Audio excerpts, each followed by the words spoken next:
The desert was supposed to be silent at dusk, only the low hum of wind sliding between red cliffs and the distant cry of a hawk. But that evening, as the sun melted into crimson along the horizon, Rancher Cole Maddox heard something that didn't belong to the desert at all. A weak, trembling voice carried on the dying wind. A voice so soft and raw that it froze him mid-stride, one hand still gripping the saddle he had been about to throw over his horse.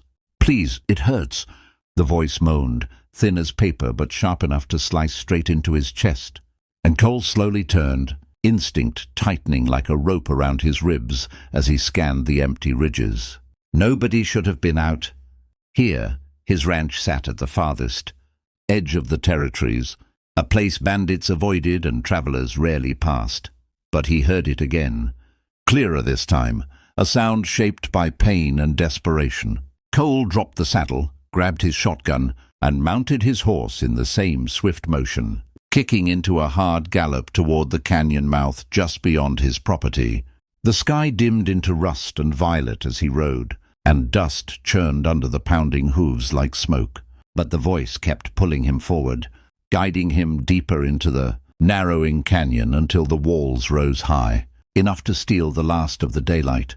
He slowed the horse as the air grew colder, and then he saw her collapse near a splintered wagon wheel that had been half buried in sand, her body tangled in torn canvas straps, her wrists scraped raw as though she had spent hours trying to claw herself free. She couldn't have been more than 18 or 19.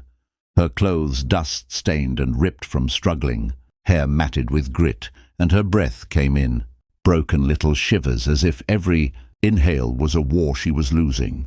Cole dismounted so fast his boots hardly hit the ground, and he knelt beside her, careful, quiet, afraid that even his shadow might hurt her more. "Miss, can you hear me?" he asked. But her eyes fluttered only a little, eyes wide with fear even in their haze, eyes that had seen too much of something no one should ever endure. Then she whispered again, barely enough voice to shape the words, "Please, don't leave me here." And Cole felt something inside him ignite, not anger, not fear, but a sense of responsibility so fierce it rooted him to the moment, as if this stranger's fate had been written into his path long before he ever heard her cry. He gently freed her from the straps, lifting the canvas that had pinned her legs, and each time she winced he murmured reassurance, though she hardly seemed conscious enough to hear.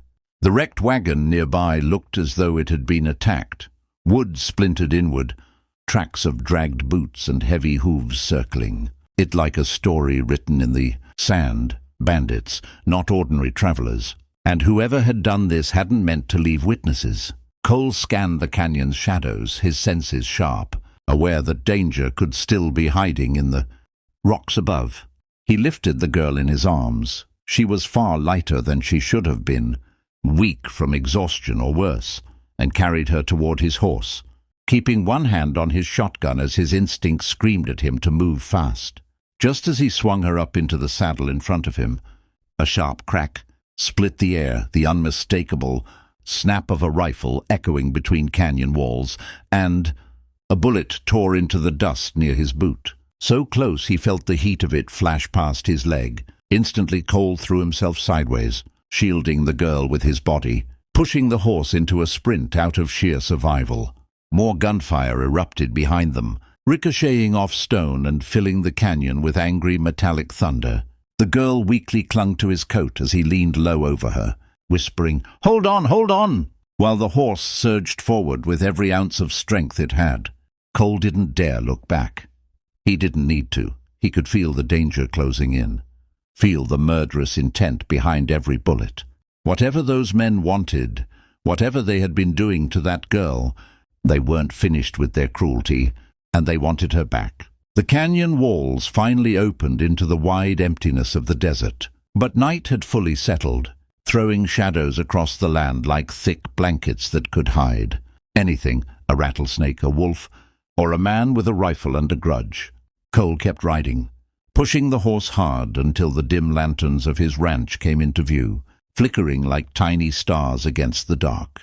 When they reached the barn, he slid off the horse, lifted the girl into his arms again, and carried her inside as gently as if she were made of shattered glass. She trembled against him, whispering fragmented words, fire, darkness, chains, as if trapped in the memory of something brutal and fresh. He laid her on a pile of blankets, lit a lantern, and finally saw the full extent of her condition. Bruises blooming across her arms, rope burns circling her wrists, and a deep gash along her side that had been hastily wrapped with a dirty strip of cloth. She needed water. She needed warmth. She needed safety, something she clearly hadn't known for a long time. As Cole washed the wound and redressed it, her breathing softened, though she winced at each touch, whispering apologies, as though she thought pain was something she had to be sorry for.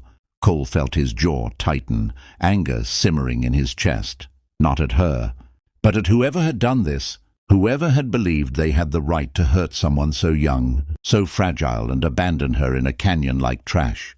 When she finally looked at him, really looked, her eyes filled with fear, as if she expected him to be just another monster. He shook his head slowly and said, "You're safe. I'm not here to hurt you, I promise."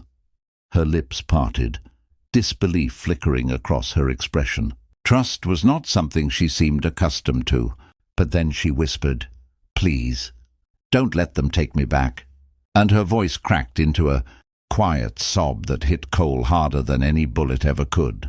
He gently placed his hat beside her, like a silent vow, and stood, scanning the dark barn doorway as if expecting the men to come riding out of the night right then. He didn't know who they were. He didn't know what they wanted. But he knew this. They weren't taking her back. Not while he was alive. And as the wind howled outside his barn and the lantern flickered against the wooden walls, Cole realized he had just stepped into a storm he couldn't yet see, but it was coming. The night settled heavy over the ranch, but Cole Maddox didn't sleep. He sat by the barn door with his shotgun resting across his knees, eyes fixed on the horizon, as though daring the dark to spit back the devils who had hunted the girl. Inside she slept restlessly, murmuring fragments of nightmares that made Cole's jaw clench tighter each time, names she feared, places she begged not to return to, and sounds that suggested she had lived through horrors no one her age should have known. When dawn finally bled gold across the land, she woke with a frightened gasp, sitting upright before realizing where she was. Cole stepped forward slowly, hands open, showing he meant no harm. She looked at him, still unsure, but something in his calm voice or steady presence seemed to ease the tremor in her breathing.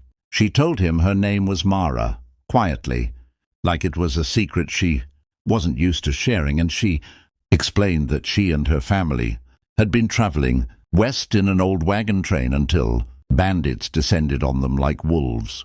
She had been taken, the rest scattered or worse. She didn't know who was alive anymore. Cole listened with a heavy stillness, each word building the fire in him hotter and brighter. When she finished, she asked just one question, voice small. "Will they come back for me?" Cole didn't hesitate. "If they do," he said, "they won't leave." And Mara, for the first time, allowed a breath that didn't tremble. But fate didn't wait long before noon struck. Dust rose on the southern ridge, 3 riders moving slowly, arrogantly, knowing no one out here was foolish enough to challenge them. Cole moved Mara into the cellar beneath the barn, handed her a lantern, and told her not to come out no matter what she heard. Then he stepped outside, stood tall in the yard as the riders approached. They stopped a few yards away, guns resting easy, smirks carved into their sunburned faces. The leader tipped his hat and said they were there to collect something that belongs to us. Cole didn't move, didn't blink, just said, "Nothing on this land belongs to you." The air went still. A hand twitched toward a holster. And in that split second, the Wild West remembered exactly why the Maddox name was whispered with respect. Cole drew faster than the wind snapping off the hills, and the fight that followed was short, brutal, and final. When the dust settled, the riders lay sprawled in the dirt. Their cruelty ended in the same silence. They had tried to bury others in Cole, breathing hard, lowered his gun and listened for more riders. More threats, but only the wind replied. When he opened the cellar door, Mara stared up at him, eyes wide, realizing he had faced death to protect someone he had known less than a day. She stepped out slowly, looking around, and whispered, "Why did you help me?" Cole holstered his gun, met her gaze, and said, "Because no one should fight hell alone." Mara's eyes filled, not with fear this time, but with something like hope, the rare kind that grows in places where darkness once ruled. As the sun climbed high, painting the ranch in warm gold, Cole knew this wasn't just a rescue anymore. It was the beginning of a fight for justice, for survival, and for a future Mara never expected to have. And together, their story was far from over.